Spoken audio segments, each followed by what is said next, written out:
Hi everyone, this is our channel, Meet the Real Story. Please like, share and subscribe.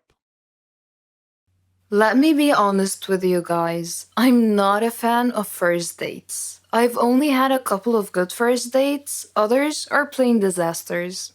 However, from time to time, I like to get on Tinder and swipe between pictures. Tinder dates always turn into funny stories, sometimes even spooky ones. My guy best friend Ryan and I decided to go on a few Tinder dates just for the fun of it. Before we went out, we would always agree on a safe word, and that word was hot dog. A text saying, "Hey, can you pick up some hot dogs on the way?" Or something along those lines basically meant, "Can you call me and pretend there's an emergency so I can get out of this situation without being rude?"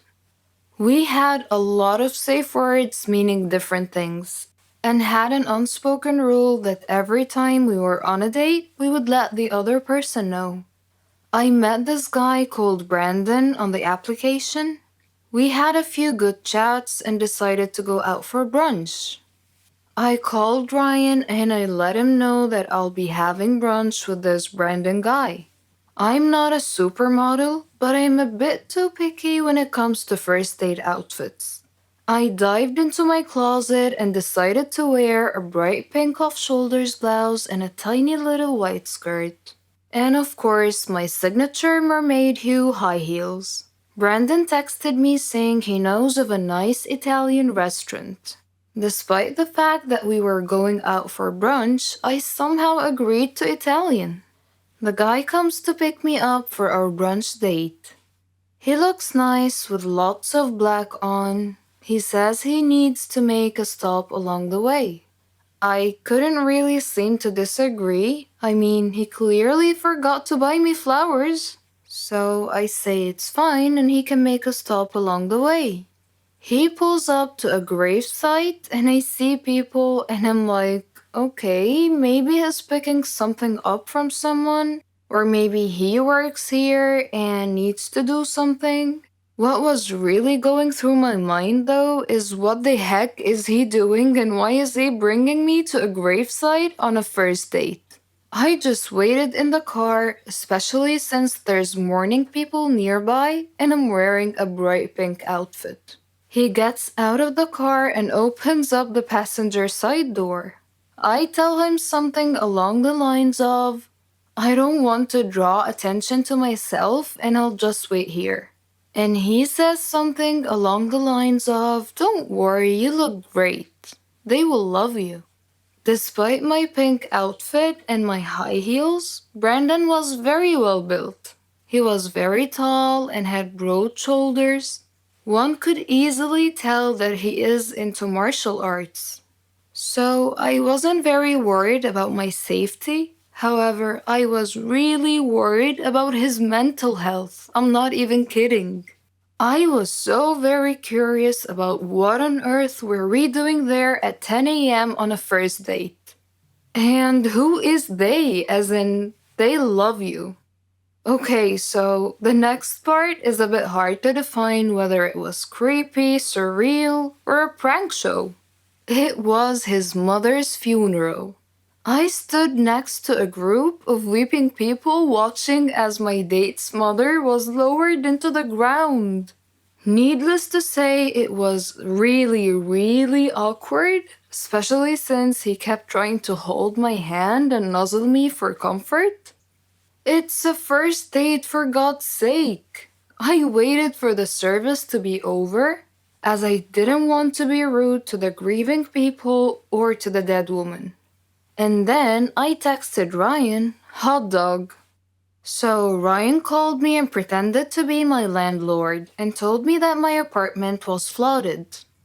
I quickly apologized to Brandon and called an Uber.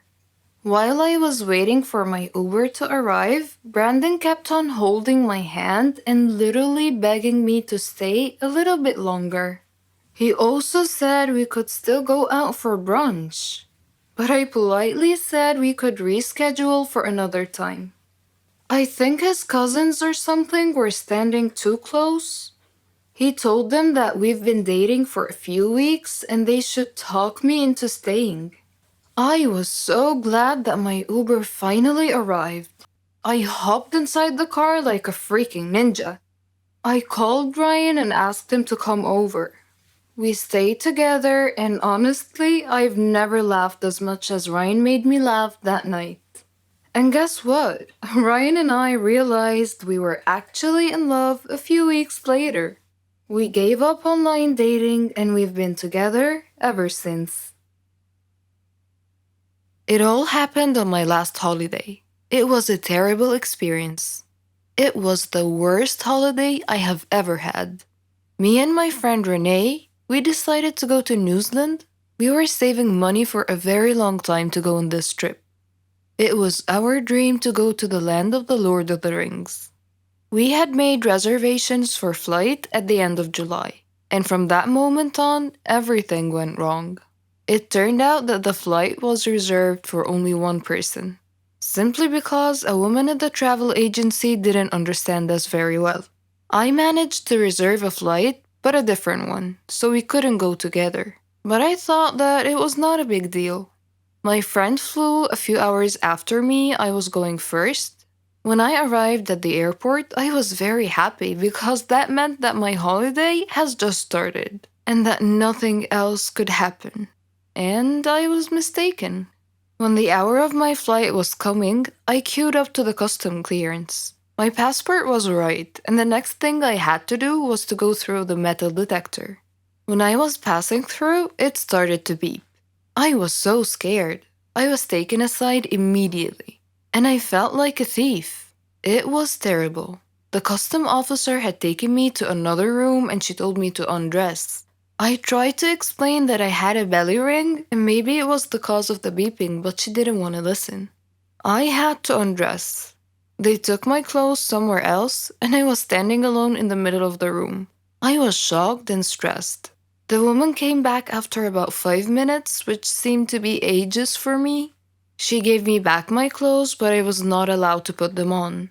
She checked me one more time with a small metal detector, which was obviously beeping in front of my belly ring. Of course, the custom officials went through all of my things, but they didn't find anything. I was late for my flight, so I had to wait for another one. My friend was supposed to meet me at the airport, and it was me who should be waiting for her. She was terrified that I was not there, but fortunately she decided to wait. After that horrible flight, we met at the airport and we went to our hostel. It turned out that we expected something different, but it was not that bad, and we were too tired to look for something else. New Zealand is the most beautiful country I have ever seen, and we loved everything about it. The people, their customs, their food, basically everything, and the entire environment. We spent 3 weeks there. We had a really good time, but when the time ended, we had to fly back home. I was a little bit scared. This time, I decided to remove my belly ring. We came to the airport about 3 hours before the departure time. At the entrance to the airport, we saw an older woman who had a large card with the word written on it with capital letters, Poland. So I came up to her and I started to speak in Polish. She smiled and we started to chat together. When we were just about to leave, she asked me if I could take a box of chocolates with me and give it to her son in Poland. He was supposed to meet me at the airport because she would phone him. And of course I agreed. And then it started again. At the custom clearance, everything was okay. I came through the metal detector and nothing happened. My passport was alright. I was almost free when the custom officer asked me about the chocolates. I said that it was given to me by the lady at the entrance and that her son is going to take it back at the airport in Poland. The custom officer asked me to open the box. I didn't want to agree as it was not mine, but I had to. It turned out that inside there were not chocolates, but cocaine worth $20,000. I was taken to jail. I spent 2 days there and then everything had been explained. I could come back home and the lady and her son were caught and also taken to jail. I don't have to explain why this was the worst holiday ever. Here was a dream, the future. Or so I thought. But my love was cursed right from the start. Sounds a bit confusing, right? Let me explain. But first, I should probably introduce myself. I'm Carolyn. I was a dreamer. I dreamed of a good, warm, stable, successful life. I wanted a good job. And I wanted to travel around the world a bit with Helen. She was my best friend. We virtually shared the same dreams, and hobbies, and interests, and lifestyles. We've been friends since we were kids. People often thought that we were sisters. I did too, in fact. She even got jealous if anyone tried to get close to me. Every day, Helen and I worked a little more towards our dreams. Once, when Helen and I were traveling with some of our friends, we had a problem with the hostess on the plane. A gentleman intervened and cleverly solved our problems. His name was Danny. I liked him. A lot. I thought about him often. But whenever I talked to Helen about him, she told me that he was not as amazing as I seemed to think he was. Coincidentally, I met him again at a party of a mutual friend. We talked together till daylight. I told Helen about our encounter, and she expressed her wishes that my love story would have a happy ending. I similarly told her that I hoped she would find the love of her life someday too. Everything would be okay, we figured. Then, one day, I received a letter in our mailbox. It was in weird handwriting, as if the writer had written it with a trembling hand. I opened it curiously. It said that my love for Danny would become a curse if I didn't give him up and get him out of my life. What nonsense, I thought. Whose idea of a silly joke was this? I immediately called Danny and Helen to tell them about the letter. Danny laughed, but Helen was worried and suggested that I should be careful from now on. That same day, Danny had a horrible car accident, but fortunately he wasn't hurt. A detective investigating the case determined that his car brakes had been tampered with. In another incident, a car almost hit me, but it swerved away at the last minute. When I mentioned this incident to Danny, he tried to calm me down and told me to just forget about it.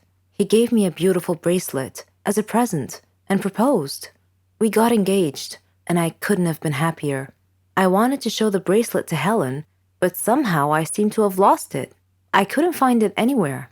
Anyway, when I told Helen about his proposal, she was thrilled for me. I spent days shopping for just the right wedding dress. I was so busy with preparations that I forgot all about the ominous letter. I went to the wedding hall early to make sure that everything was ready and prepared. Helen was helping me, and Danny kept calling me to make sure I was all right. Suddenly, the lights went out. I called out to Helen, worried that she might have tripped and fallen when the lights were out. When the lights came back on, Helen had fainted, and my dress had disappeared. I screamed to the ceiling, "What do you want from me? Leave me alone!" Suddenly, Danny appeared out of nowhere and asked me what had happened. I told him then and there that we must break off our engagement, otherwise the curse the letter mentioned might injure someone or cause someone to die. Then Helen came too and tried to calm me down. She told me to go to the car and that she would get our stuff and follow me. I loved Danny and wanted to marry him, but now I was seriously worried that this curse threat might actually be real. Helen came back carrying a bag and a large suitcase and told Danny not to worry, that she would drive me home and then call him to tell him that we had arrived safely. I was still crying, and Helen was trying to calm me down. When we arrived home, I noticed something strange. Helen was carrying a bag that was partially open, and I glimpsed a piece of clothing stuffed into it. It looked exactly like my dress. I opened the bag and found that it was my dress. I confronted Helen and demanded to know how my missing dress ended up in her bag. I clearly caught her red-handed, and she was unable to answer coherently. I realized at that moment that the source of the so-called curse was Helen. "Helen," I said, "how dare you do this to me? I thought we were like sisters to each other." She replied icily, with a glare that I saw for the first time. She said that she fell in love with Danny just as I did, but he chose me instead of her, and that she hated me for it. She said she won him over and got him to love her instead. Then they both tried to scare me into calling off the wedding